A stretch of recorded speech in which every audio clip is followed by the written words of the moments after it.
How you doing? What's your name? Todd. How you doing, Todd? Where are you from? Sioux Falls, South Dakota. Awesome. All right, Todd, what's your challenge right now? What are you dealing with?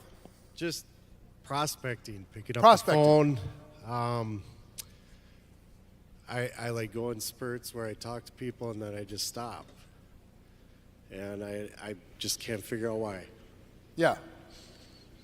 So, you were excited about talking about South Dakota, and then you got really, really quiet. Because I'm not prospecting. Yeah. So tell me about that. What causes you to get so small? You got really, really small. Did you notice? I did. As soon as the topic prospecting came up, you just went shoo, and you got small. Why? Well, for about 3 years I went through a divorce. Ah. And it was horrible. Yep. And when I look back, I think that dragged me down so much that I'm just trying to find a way back up. And it's been a very hard struggle. Yeah. When did this happen? It started in 12 or 11 and it went through about 14. 2011 to 2014. Mm-hmm. Divorce is a traumatic thing, isn't it? Very. Yeah. It's a loss that you have to deal with. Let me ask you this: was it ultimately the right thing? In the long run, yes. Yeah. Mm-hmm. Ultimately, are both of you going to be better off? Yeah, it took a long time to talk to her again, but yes, we are. Yeah. Yeah. Now, here's the thing. All of us have dealt with challenge. How many people have dealt with heartache at some point in your life? Heartache. You've had a breakup, you've lost a loved one, somebody died in the family. Heartache of some sort. The challenge, Todd, is if you live there, yes, then you're gonna be in that emotional, traumatic, difficult state for the next 10 years. The decision that you've got to make is how many years do you want to suffer? yes. I don't want to suffer anymore. You don't want to suffer. How many, because that's the challenge for everybody. How many years do you want to deal with emotional trauma and replay that loop every day to let yourself feel worse, to make yourself feel less confident, right? Right. To buy into, because sometimes there are some harsh words that are said in a divorce, yes? Yes, very. And those harsh words, sometimes we can buy into that and we can accept that as part of our being, right? Yes. Like you're nothing. Yep. You know, like you're a bad person, you're a piece of shit, Yep. right? Exactly. These words happen in relationships. These words happen, but you can't control what anybody else says, but you can control what you believe. And you can also forgive her and forgive yourself for the mistakes that you've made, own the challenges that you created in the situation, own that, grieve that, but then ultimately let it go. Yes. Because I will tell you this, until you let this go, yeah. It's all right, man. It's all right.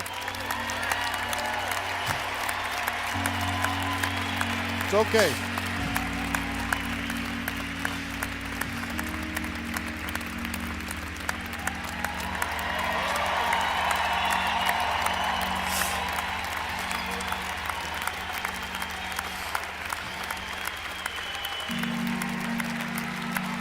There you go, look around.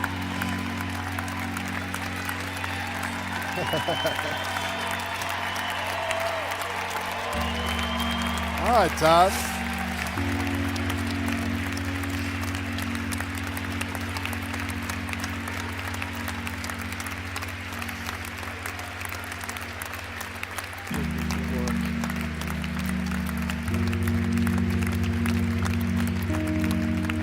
All right, everybody have a seat.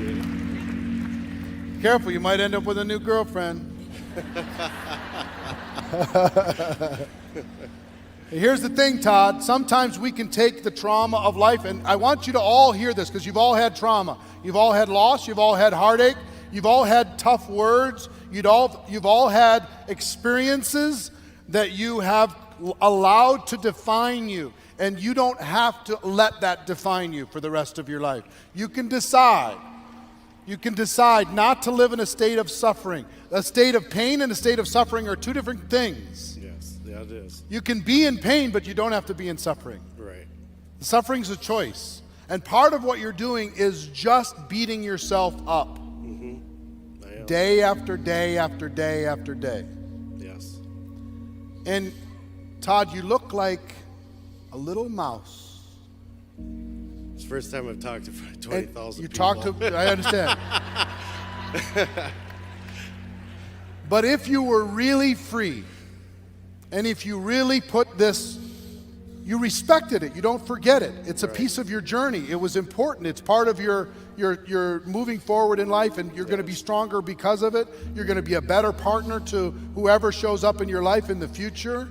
You're going to learn from this, right? Yes. And if you truly were able to release the suffering, not the pain, but the suffering, what would your body look like? How would you hold your body if you really were able to let it go? Oh, it would be so much of a relief. You see the difference? Yeah. It's way more here than it is here. Yeah. You know why prospecting is hard? Because I'm still holding the pain of the divorce. Yes. Yes. A lot. If I come to you, like, I want to tell you about my opportunity. Yes.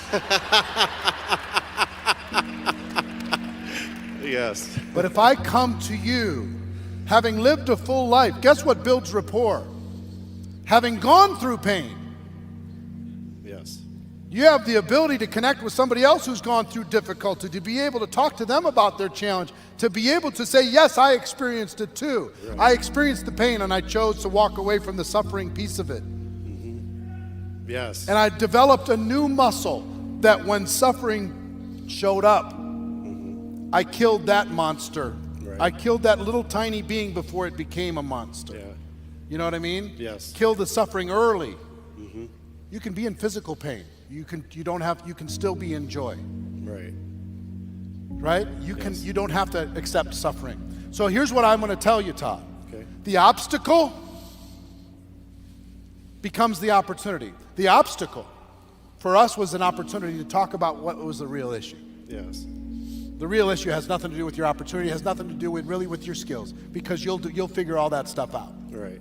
But when you put your chin up, you put your shoulders back, you put a smile on your face and in your heart, and you go talk to people about an opportunity to flex their entrepreneurial muscle, I promise you, they're going to see the joy in you and not the pain, and they'll be attracted to joy, and they'll be not attracted to the suffering that's happening in your life right now. Wow. Give Todd a big round of applause. I'm proud of you, man. Thank you very much.